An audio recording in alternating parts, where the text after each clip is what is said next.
Pagar o cobrar sin factura, contratar sin dar de alta, recibir ayudas que no te corresponden, son actitudes insolidarias que ponen en riesgo nuestros derechos y recibir las prestaciones que nos corresponden en la vejez. La economía sumergida no supone más ventajas para ti, sino menos beneficios para la sociedad, porque menos no es más. Gobierno de Canarias.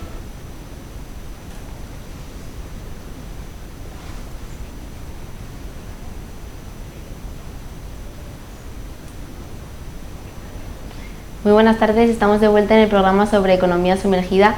Comenzamos ya la tertulia en la que seguiremos hablando sobre esta economía sumergida en el sector de la hostelería y la restauración. Y para ello contamos hoy con Jorge Ibarra, asesor legal en el bufete EPG Abogados y Consultores. Muy buenas tardes. ¿Qué tal? Buenas tardes. David Mena, asesor legal en el bufete EPG Abogados y Consultores. Muy buenas tardes. Muy buenas tardes. Manuel González, presidente de Siemca y gerente de Real Finca Las Palmas. Muy buenas tardes. Buenas tardes. Y Pedro Pérez, economista. Muy buenas tardes. Buenas tardes. Bueno, hablando de este sector, de los sectores de hostelería y restauración, en la gran mayoría de un gran porcentaje de los empleados suelen ser jóvenes que quieren entrar como sea en el mercado laboral y conseguir sus primeros sueldos, ser independientes. ¿Creen que los empleadores o los empresarios, en este caso, se aprovechan de esta oportunidad de que los jóvenes quieren sí o sí trabajar para utilizar esto en la economía sumergida? ¿Quién quiere comenzar? A ver, yo mismo. Entiendo que es un factor que sin duda hay que tener en cuenta. Es cierto que hay una gran parte de la población joven en España, sobre todo, que no tiene preparación y que busca alguna escapatoria para poder acceder al mercado laboral y poder empezar a trabajar. Actualmente esas dos escapatorias pueden ser o el sector agrario, que cada vez está en declive, o el sector hostelería, sobre todo aquí en Canarias, donde es el principal motor económico. Y lamentablemente pues es un factor que juega en contra de ellos porque ni tienen experiencia en materia, digamos, contractual, ni tienen experiencia laboral, lo que hace que muchos empresarios, no todos evidentemente, se aprovechen de ellos haciendo que trabajen en condiciones que no serían las que deberían ser de acuerdo con la regulación laboral actual. No sé qué opinan mis compañeros. Jorge.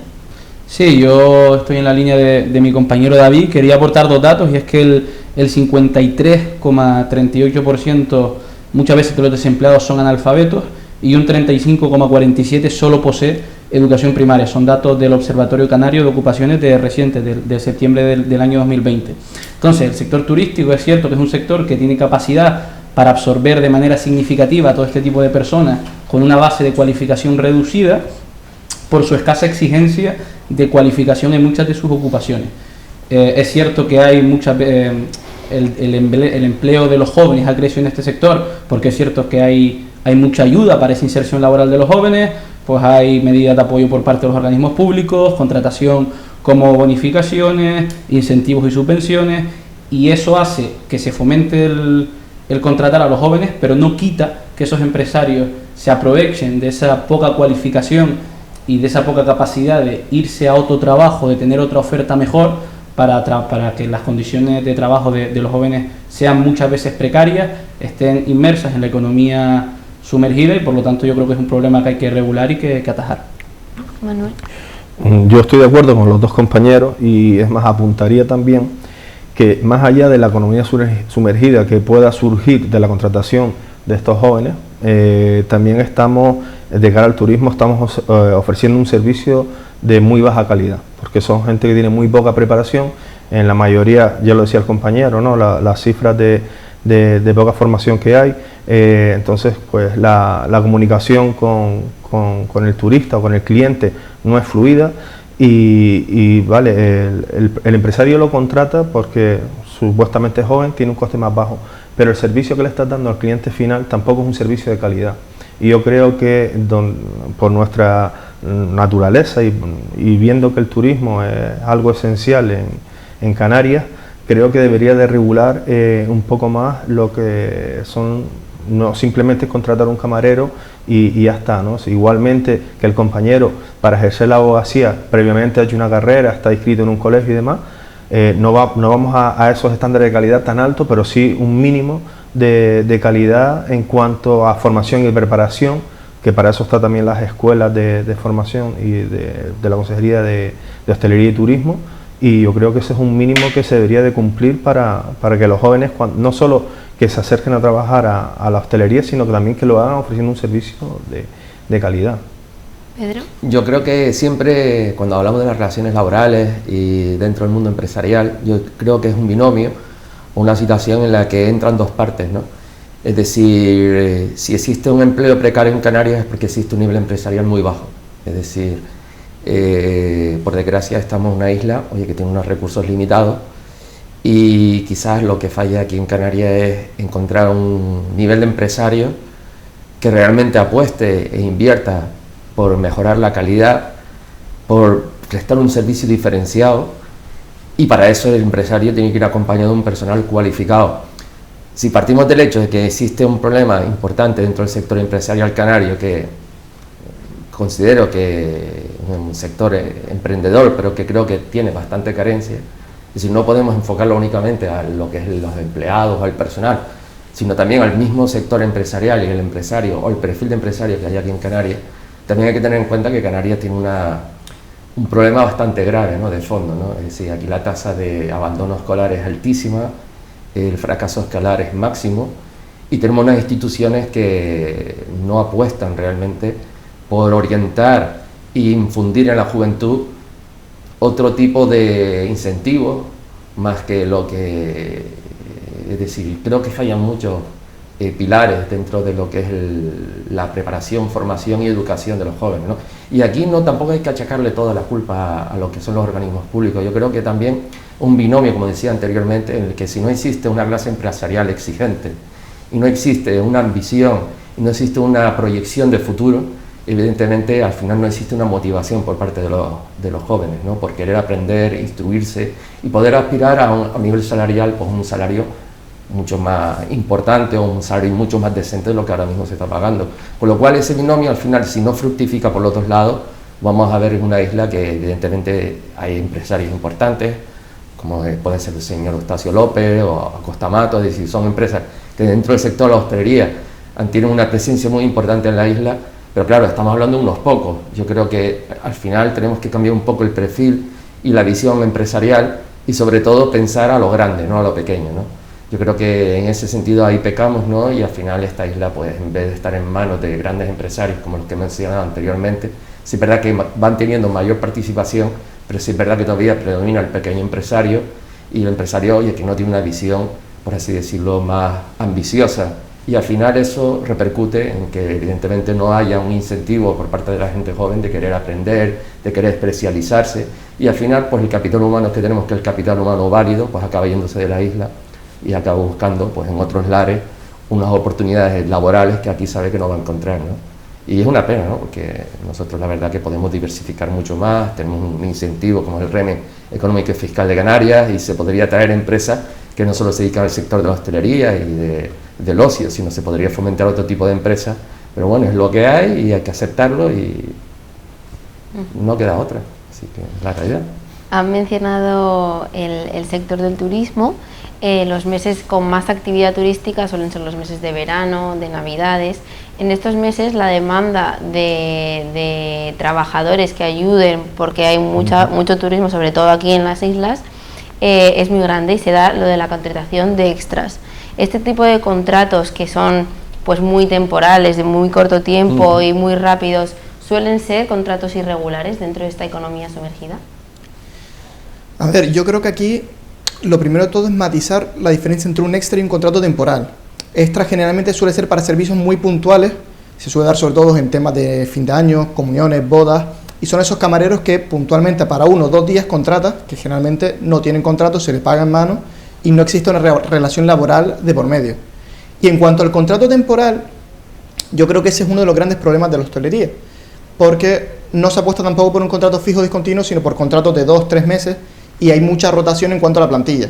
Y aquí entra en juego lo que decía el compañero, que si no apostamos por una plantilla fija y que crezca con la empresa, al final el servicio que se presta es muy pobre al cliente, y así no se puede hacer crecer una economía, porque la empresa no va a crecer a base de un servicio pobre.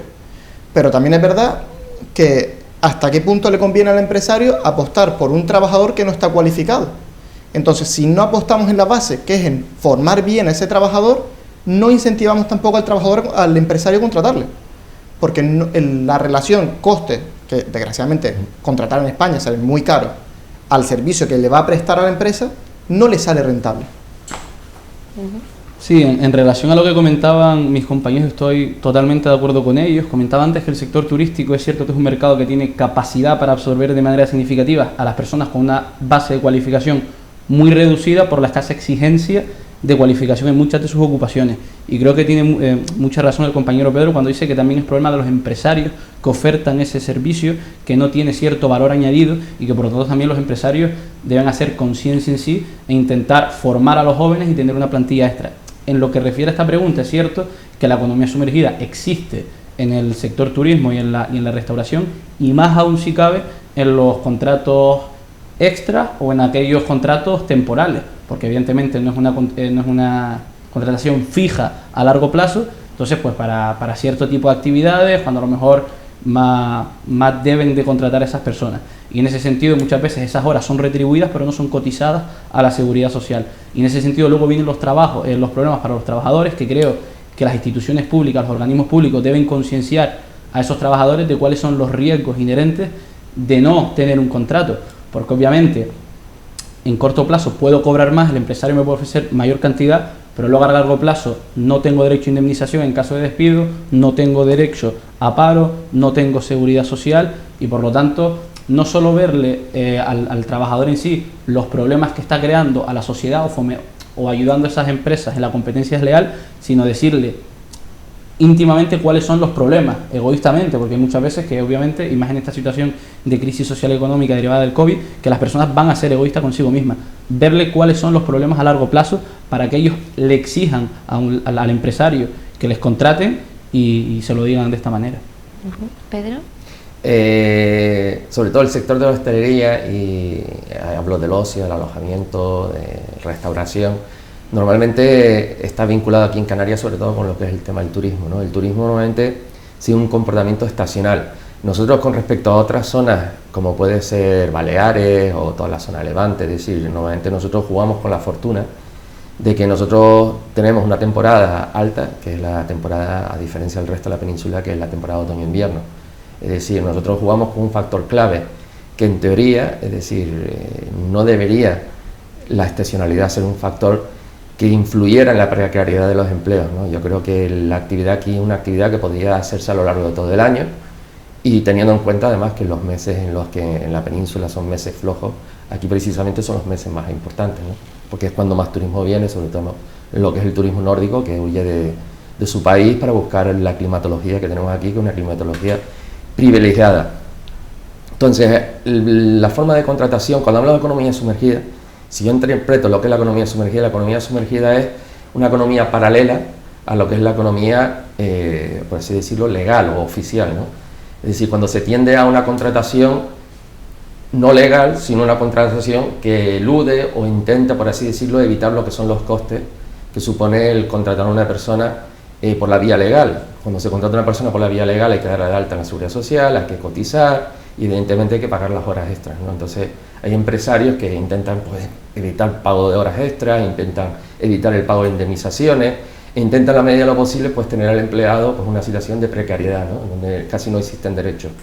Yo creo que esa situación se da aquí en Canarias cada vez menos, gracias a Dios, oye, porque van aumentando las inspecciones de trabajo, porque ha habido una reforma a nivel laboral, oye, que obliga a muchas empresas a controlar los tiempos de trabajo para evitar las horas extras que no se remuneran. Por ejemplo, en mi caso, mi empresa, por ejemplo, los empleados fichan y se controla el número de horas que hacen en el trabajo, ¿no? No suele ser algo muy frecuente, pero creo que es una cultura que se debería ir instalando poco a poco, y más un sector donde hablamos con anterioridad, en donde el capital humano que abunda es un capital humano que presenta una precariedad en formación y educación bastante grande, y por tanto es más fácil de extorsionar, entre comillas, por parte del empresario, ¿no? Entonces, cuando todos estos defectos se vayan solucionando, y no solo pensemos en que el turismo es una fuente de ingreso importante que hay que preservar y cuidar, y cuando hablamos de preservar y cuidar, hablamos de que no solo el potenciar este sector, que es un sector clave en la isla desde el punto de vista económico o desde el punto de vista de los resultados de la empresa, sino también debe revertir positivamente a nivel social, y a nivel social es generar una prosperidad dentro de las islas, y para eso tiene que haber una buena remuneración, tiene que haber unas buenas relaciones laborales, y tiene que haber sobre todo lo que decía antes, un sector empresarial que impulse al conjunto del mercado laboral para que en ese sentido, oye, tengamos un turismo de calidad. Es decir, no podemos ceñirnos a 3 o 4 empresarios para decir, oye, que sean ellos solos los que empujen, ¿no? Yo creo que hay una clase empresarial bastante amplia en esta isla y yo creo que hay que ir cambiando un poco la sintonía y la manera de pensar, ¿no? Lo digo porque yo trabajo en una empresa grande, pero también conozco, porque todos hemos empezado a trabajar en una empresa pequeña, y el empresario normalmente pues, tiene una cultura, el empresario pequeño, pues de ahorrar costes, sobre todo el coste laboral, el coste mucho más alto que suele tener, y normalmente no suele tener una perspectiva grande de crecimiento del negocio, sino normalmente pretende conservar el negocio, tener unos ingresos y unos beneficios, pero le falta ese afán de riesgo que yo creo que falta en esta isla, y sobre todo un afán de riesgo y de emprendeduría colectiva.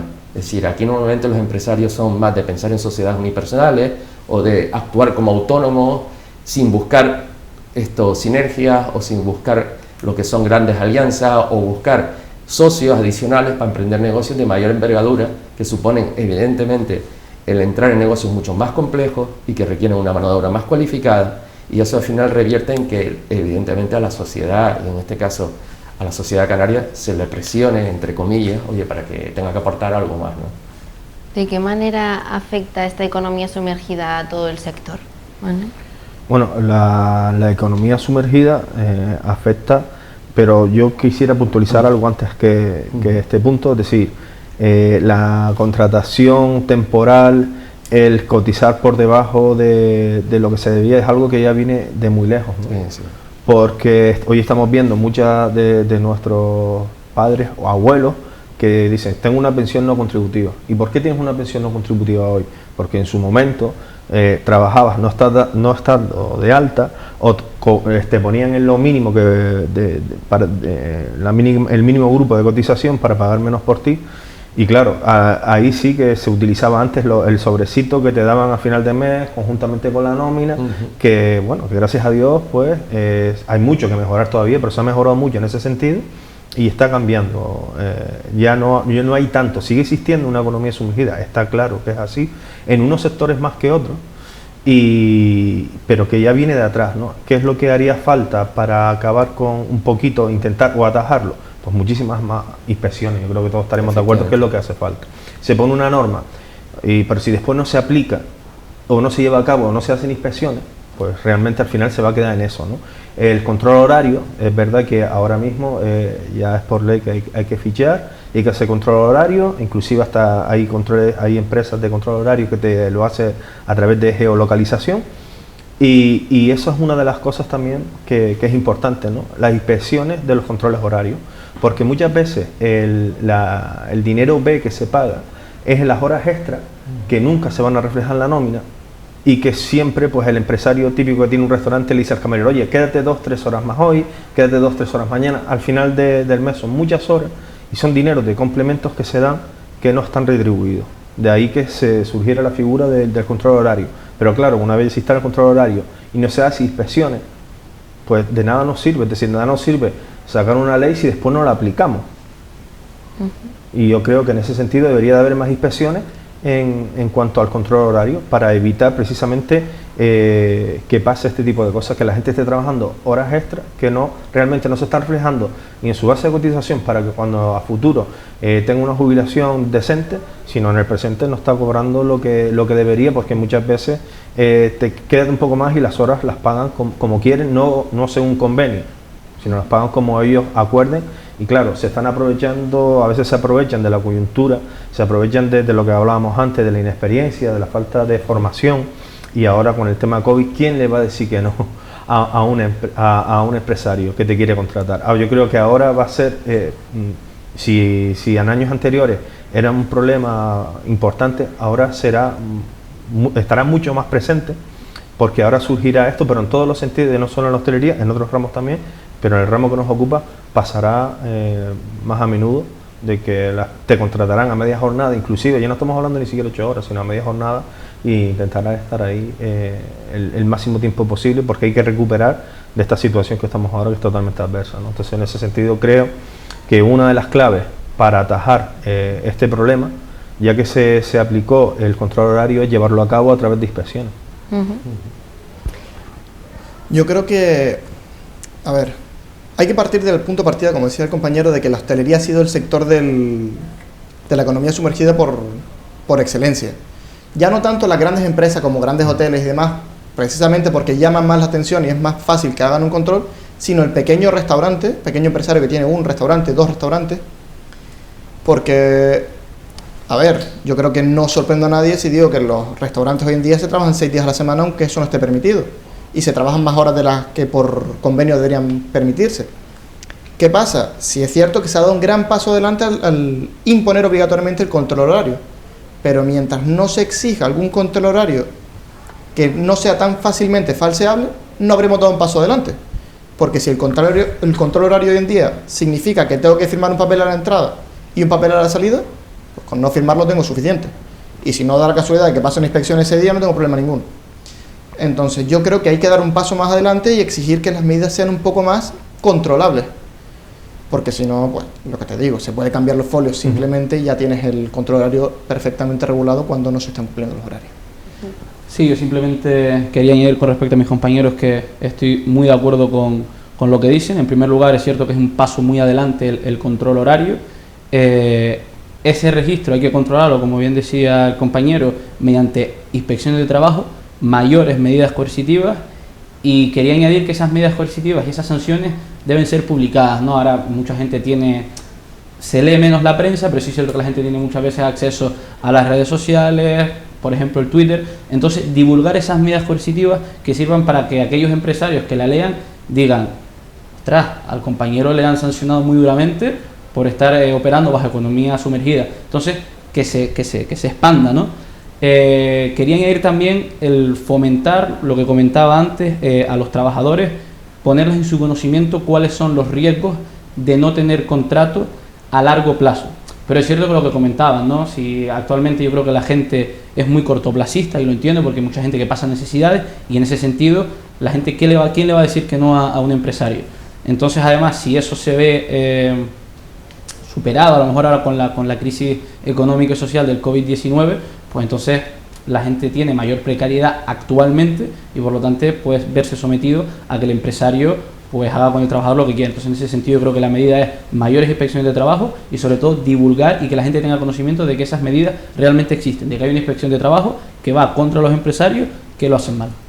Precisamente les iba a preguntar ahora mismo por el COVID-19, ¿de qué manera afecta la crisis provocada por esta pandemia a estos dos sectores? Pedro. Hombre, yo creo que en estos momentos Canarias, dentro del conjunto de comunidades autónomas, es privilegiada, ¿no? Es decir, ahora mismo estamos recibiendo turismo alemán, es decir, en muchos países de la Unión Europea nos están considerando como una zona libre de COVID y tenemos una tasa de contagio privilegiada con respecto al resto de la península, ¿no? Y el resto de Europa. Eso nos puede ayudar muchísimo, ¿no? En el sentido de que mucha gente que está en un ERTE hoy se puede incorporar al trabajo y que la isla poquito a poco, que es una isla que económicamente a nivel de PIB con respecto a otras comunidades autónomas pues es muy pequeñito y una isla que presenta pues grandes deficiencias. Oye, pues en ese sentido eso nos va a ayudar bastante, ¿no? El COVID-19, ¿cómo puede afectar a todo esto?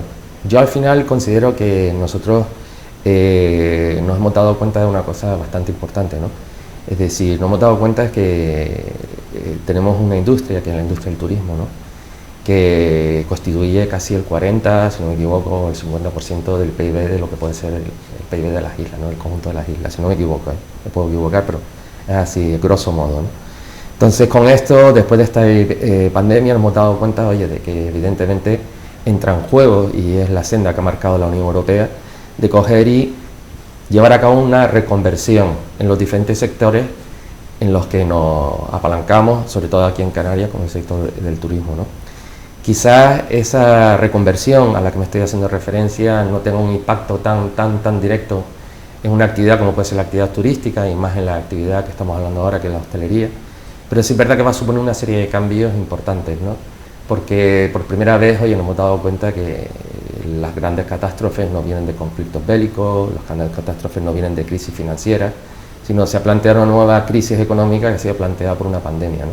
Entonces yo creo que hay una asignatura pendiente ahí que el sector de la hostelería va a tener que coger y tener muy en cuenta, ¿no? Con planes medioambientales, con medidas de higiene, es decir, con controles. Es decir, ahora mismo pues se está hablando de cómo controlar al turismo que viene ahora y que va a venir sin presentar ningún tipo de PCR ni prueba de antígenos, sino simplemente con una declaración jurada. Vamos a decir, eso puede hundir una economía, ¿no?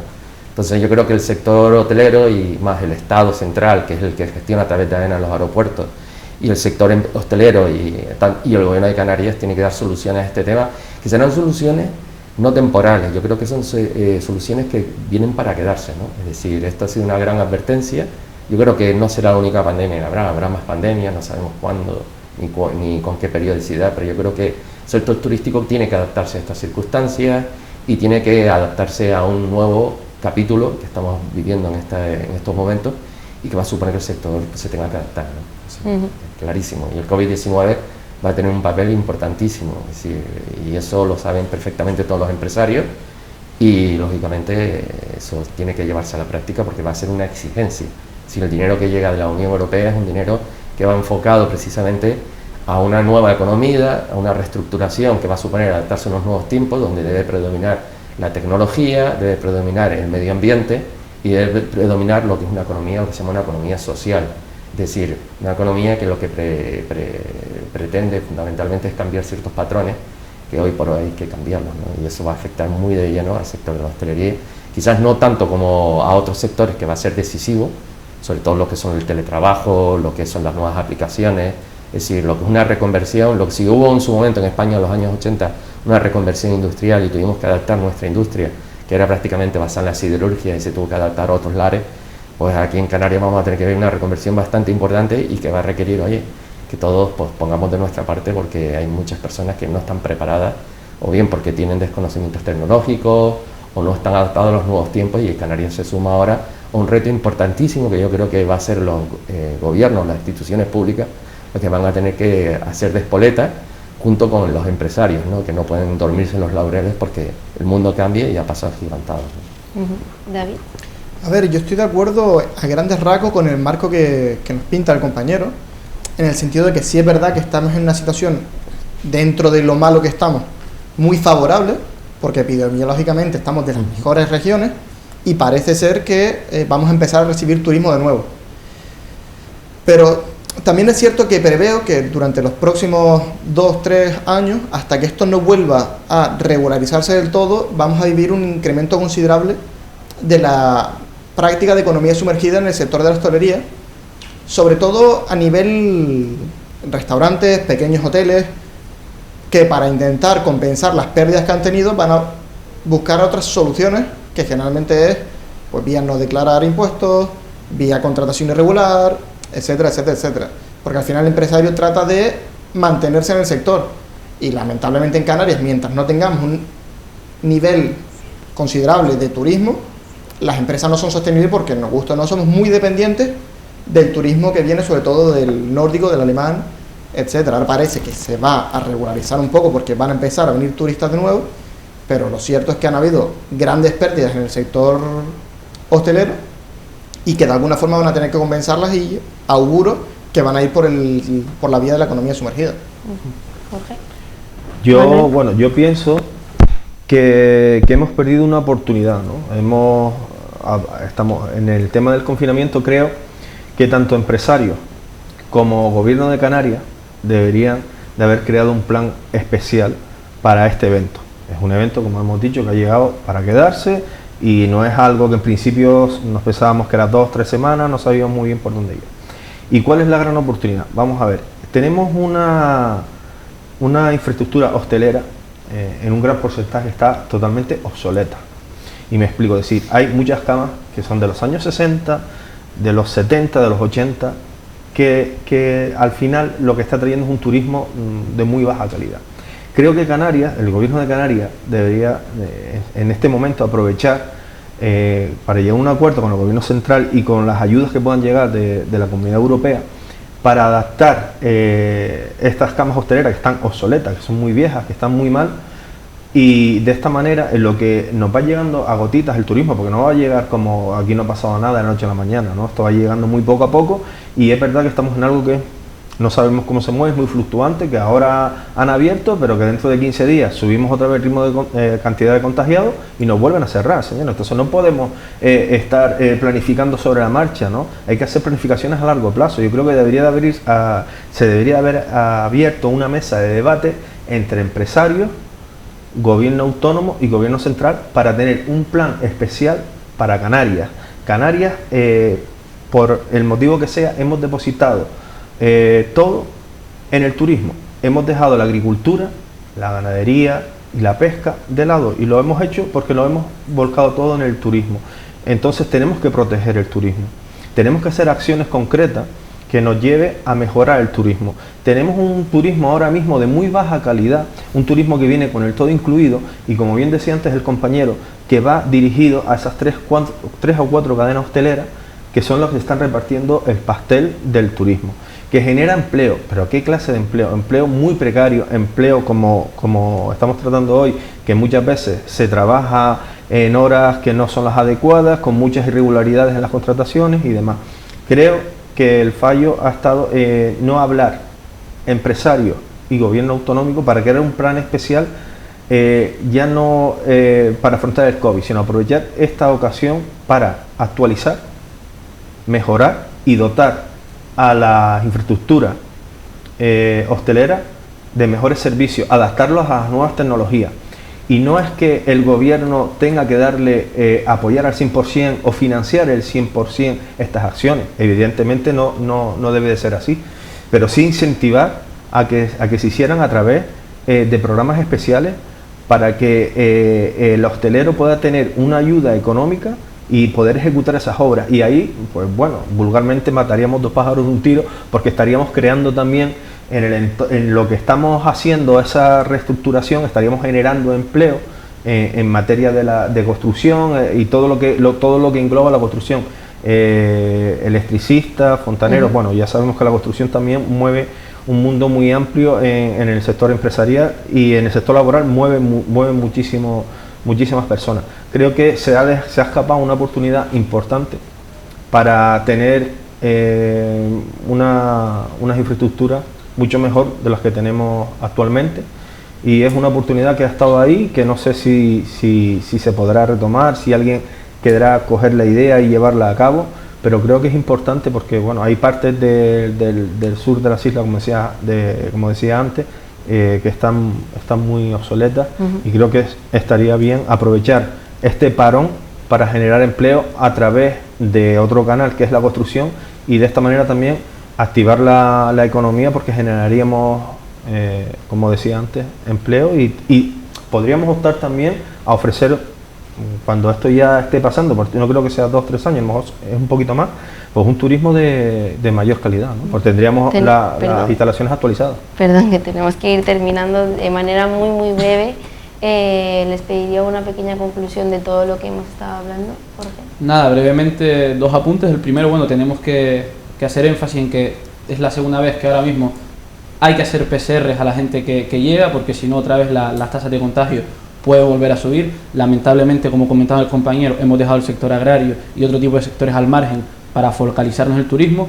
Hay que protegerlo, y en ese sentido, lamentablemente, creo que ahora el sector turismo, que ha visto muchas pérdidas durante estos meses, va a establecer muchísima economía sumergida, porque van a querer evitar esos costes de contratación laboral, y en ese sentido eso va a fomentar la precariedad de los trabajadores, con lo cual eso hay que atajarlo, combatirlo, y sobre todo desde el gobierno de Canarias pues tratarlo, porque puede ser un problema muy grave. David. Muy brevemente, yo creo que todos reconocemos que en el sector hostelería hay economía sumergida, y yo entiendo que solo hay 2 formas de atajarla. La primera, potenciar la calidad del trabajo para que ese trabajo valga más y valga la pena contratarlo, es decir, que los empresarios quieran contratarlo. Y la segunda, apoyar a los empresarios para que realmente tengan la capacidad de contratar, ya sea vía mejorando la calidad del servicio en torno de un proyecto conjunto, o vía subvencionando la contratación para que puedan permitírselo, y de esta forma intentar crecer todos juntos. Entiendo que son las 2 vías que tenemos actualmente. Pedro, muy breve, por favor. Sí, no, brevísimo. En relación a todo esto, pues, hombre, están por llegar 140.000 millones de euros. Lo primero, ojalá, y tal como ha dicho el presidente del gobierno de Canarias, que yo creo que el hombre está haciendo todo lo que puede, Canarias sea una gran beneficiada. Es decir, sabemos la precariedad que hay aquí en esta isla, las necesidades, y ojalá ese dinero sea bien invertido y sea fundamentalmente para dar un paso adelante y ofrecer mejor calidad y un turismo, o atender un turismo de mucho más poder adquisitivo. Para eso tenemos que mejorar mucho la oferta hotelera y tenemos que mejorar todo lo que es el sector de la hostelería. Manuel. Sí, bueno, yo creo que habría en estos momentos, como el sector más afectado es el de la hostelería, creo que desde el Gobierno de Canarias deberían de hacer un plan especial de contratación y ayudar también a los empresarios en cuanto a subvenciones o ayudas para poder fomentar la contratación, porque si no es de esta manera, después de todas las pérdidas que hemos tenido, pues difícilmente va a haber contratación, y en caso de haberla va a ser, como hemos estado hablando, ¿no?, muy precaria y con muchos baches y bueno, creo que eso es fundamental. El empresario necesita en este momento una ayuda para que poder contratar con todas las de la ley, con control horario, dados de alta y en condiciones, ¿no? Pues muchísimas gracias por esta charla de esta tarde. Gracias. A ti. Muchísimas gracias a ustedes por estar una tarde más con nosotros. Les esperamos mañana a las 6 aquí en el Canal 4.